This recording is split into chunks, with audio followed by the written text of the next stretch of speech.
حضرات صحابہ کرام رضوانُاللہ علیہم اجمعین میں وہ چمکتا دھمکتا ستارہ، وہ آفتاب عالم تاب، وہ مہر منیر حضرت سیدنا عثمان غنی رضی اللہ تعالیٰ عنہ، اللہ کریم نے آپ کو بے شمار فضائل و خصائل عطا فرمائے، لیکن آپ کی سب سے بڑی فضیلت تو یہ ٹھہری کہ تاریخ انسانی میں وہ واحد انسان ہیں کہ جن کے عقد میں کسی پیغمبر کی 2 بیٹیاں آئی ہوں، پہلے حضرت رقیہ اور ان کے وصال کے بعد حضرت ام کلثوم رضی اللہ تعالی عنہم۔ حضرت رقیہ اور حضرت عثمان غنی رضی اللہ تعالی عنہم نے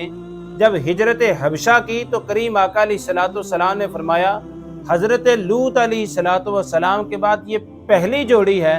جس نے اللہ کے رستے میں ہجرت کی ہو۔ حضرت عثمان غنی رضی اللہ تعالیٰ عنہ وہ صحابی ہیں کہ جن کو کریم آقا علیہ السلام نے 3 دفعہ جنتی ہونے کی بشارت عطا فرمائی۔ پہلی دفعہ جب حضرت عثمان غنی رضی اللہ تعالیٰ عنہ نے بیر روما خرید کر مسلمانوں کے لیے وقف کر دیا تو کریم آقا نے فرمایا میرا عثمان جنتی۔ دوسری دفعہ جب غزوہ تبوک کے موقع پر حضرت عثمان غنی رضی اللہ تعالیٰ عنہ نے 300 اونٹ بما جنگی ساز و سامان، پھر 100 گھوڑے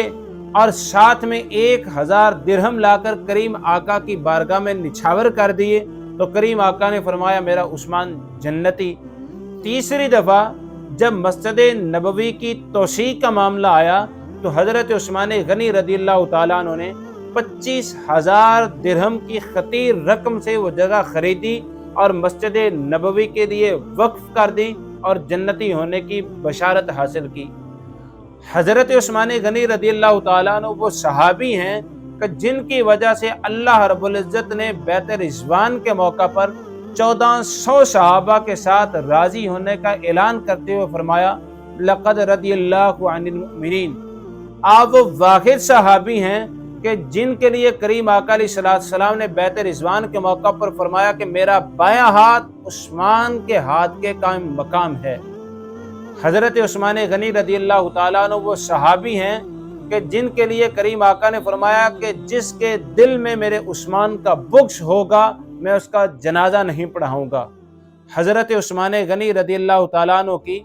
بہت سی خصوصیات میں ایک خصوصیت یہ بھی ہے کہ آپ نے دور نبوی میں ہی قرآن مکمل حفظ کر لیا تھا۔ پورے عالم اسلام میں جہاں جہاں پر بھی مساجد میں پرشک و محراب دکھائی دیتے ہیں حضرت عثمان غنی رضی اللہ تعالیٰ عنہ کی یاد کو تازہ کرتے ہیں،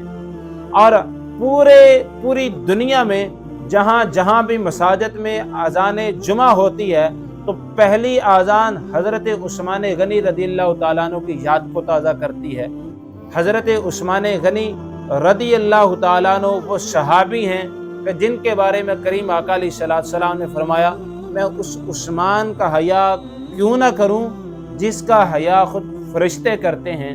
اور آپ کی سب سے بڑی دین کی خدمت تو یہ ہے کہ حضرت عثمان غنی رضی اللہ تعالیٰ عنہ نے قرآن کو ایک قرات پر جمع کر کے امت کے اندر اختلاف کو ہمیشہ کے لیے ختم کر دیا۔